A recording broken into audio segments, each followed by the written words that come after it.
Hey guys, Tony with Klinik RC here.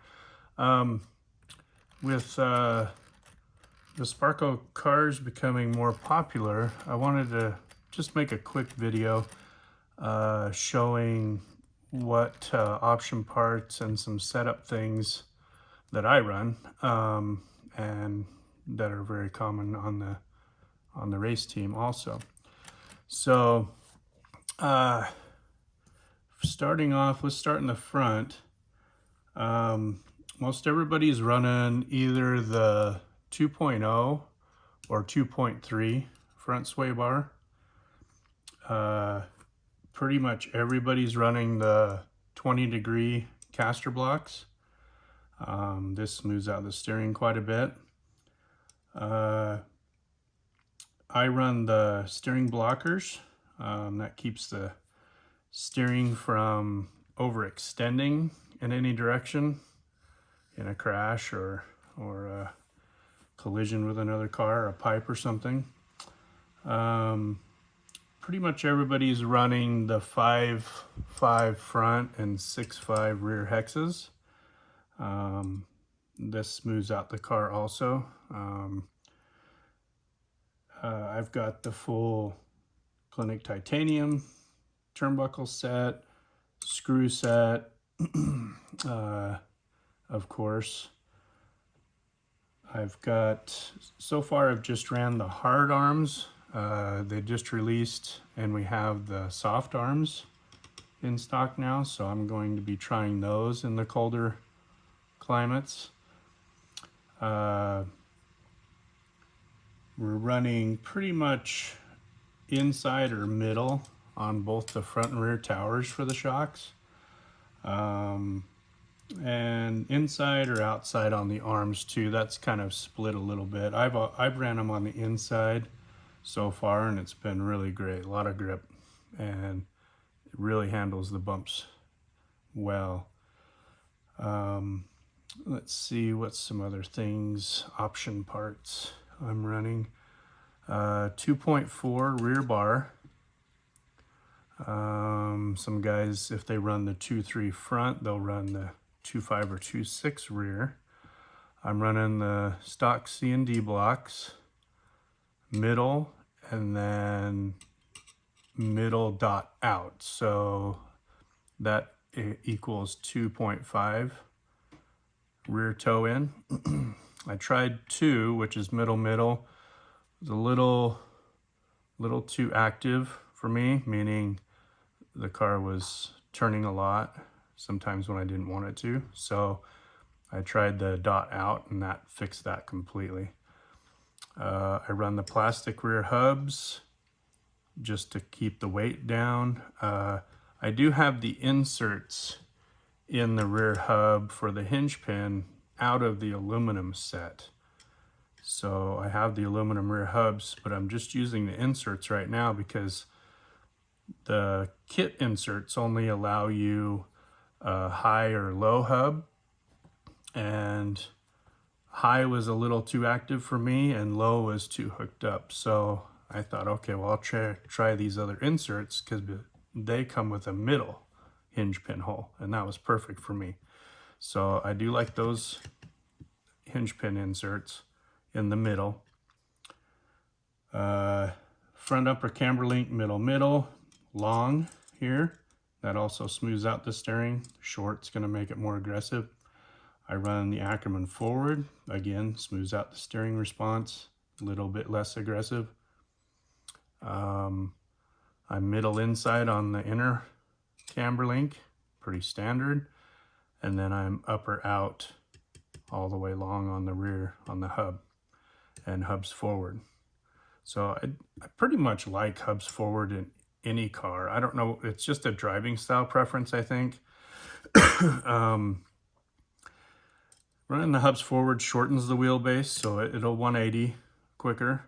And it also adds just that touch of rear grip just immediately when you hit the throttle. It just seems to add just a little bit immediate rear grip, which is nice. Makes you confident in the car, so you drive a little more aggressive and confident. let's see, what else do we have? Our carbon wing button. That'll save your wings and your mounts from breaking. The Nemo wing with our wrap, of course, because that's super cool. Our silicone throttle return O-ring. Those are awesome. Last through the nitro fuel for a long, long time. I've also got, hard to see in here, but I've got the lightweight disc brake rotors. We have those in stock also. Those are about half the weight of the stock rotors. So anytime I can eliminate rotating weight, I'm into it. Full Avid bearing set. I've used Avid since David started, probably 25 years ago. Our switch eliminator. So I just take and Dremel and X-Acto blade the stock opening and put our universal switch eliminator in there.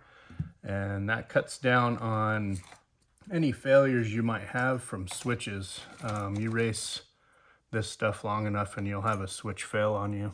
And if you're lucky, all it does is ruin your race. But if you're not lucky, it can ruin your engine too. So here's the little plug you put in. You just plug it in and then you're turned on. Take it out, you're turned off. So I always throw this in my pocket when I'm at the races so I don't lose it. I also have a couple in the pit bag just in case. I'm running a flat ultimate battery. I think it's a 2400. And I Dremel a little slot in the side of the radio box of all the cars I've ever had. And then I run the balance connector out the side like this and leave it there. So all I need to do to charge my car is use my Klinik charge cord, and it just plugs in right here. Plug it in, charge it up. You really never need to get back in here unless you've got to fix some things or change a battery or something. Just charge it right there, piece of cake. Obviously aluminum servo horns always. Let's see what else we got going on here. All of our gold nuts everywhere just to dress it up a little bit. Racetech 3-port engine. Actually, the engine that I'm running is one of the original test mules we had 2 years ago. I've changed the piston and sleeve a couple times because we were trying a couple of different pinching techniques with our pincher. So I would try one style, run it, see how long it lasts, see how it ran, fuel efficiency, everything. So we're testing a few different pinch styles, I guess you could say. And so this engine's 2 years old, probably has 20 gallons on it. The original case, crank, carb, backplate, everything. The only thing that we've swapped out is the piston sleeve, like I said, just kind of experimenting with our pinching. And I think I found a really good one. I like it. It lasts and has really good power and runtime. I use the HB air filters. I just like it out of the way up in the cab here, so it's not interfering with anything. I mean, these engines make so much power anymore. Like a lot of guys run the Kyosho filter, which is fine. That's like the most power, but I mean, I run this engine, I run a 6.5 restrictor on 25% nitro, and it's still every bit as much power as I could ever use. So I mainly go after efficiency.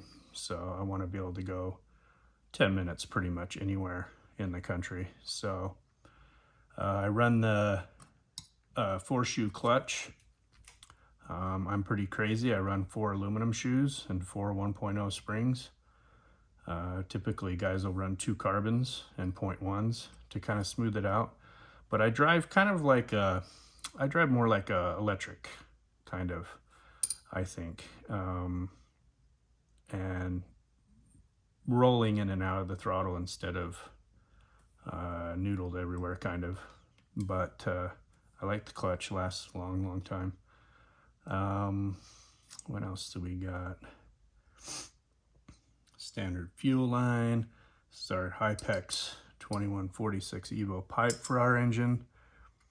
I'm running all stock universals, no CVDs, no need for that. Yeah, that's about it. We're running 12, 10, 7. And in the shocks, so my shocks are still all dirty. So we're running HB springs, yellow front, blue rear. These shocks have a 5-hole MIP piston in it with blue flaps. This has been really good. This is ran these for quite a while, so I am going to try the 20-hole pistons here real soon and see how those work. I think those will be good on even the rougher tracks. We have our new shock boots. I've been testing these for a while. The stock shock boots like to hang up and stick like this. It drives me just crazy. I can't stand it. I don't even know if it affects anything. I just can't stand looking at it. So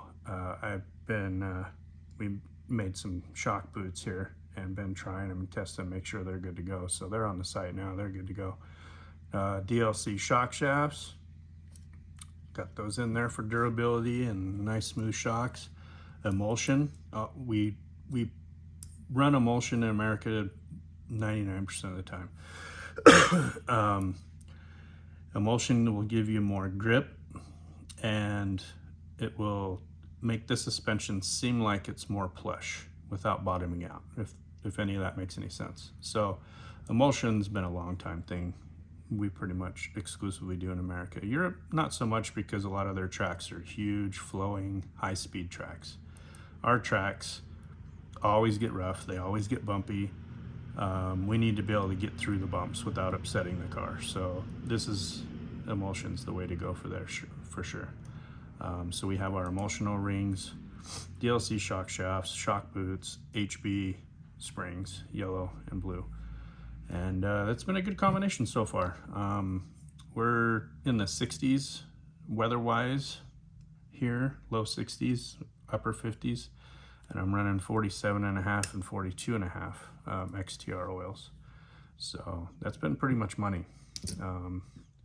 Really, once I got the rear toe and adjusted the hubs and got everything where I liked it, it's pretty good. Shocks are money. So yeah, that's about it really for option parts. Not a ton of stuff. A couple things here and there you might want to pick up if you pick up a Sparko and give it a try. We're posting all of our setups on the website also. You'll see it at the top. It'll say Sparko setups. I've got mine. I've got Ryan Pavidis, his setup from the US Open, and I just put up Tyler Jones' setup from SIC. He TQ'd round 2 Pro Buggy. So check those out. I think you'll see a lot of similarities and a couple of little adjustments here and there that maybe they liked for that track different, or just their driving style might be just a little different to the next guy. But yeah, here's a couple things that we're doing and running and having good success with. So thanks for tuning in. We'll check you out next time. See ya.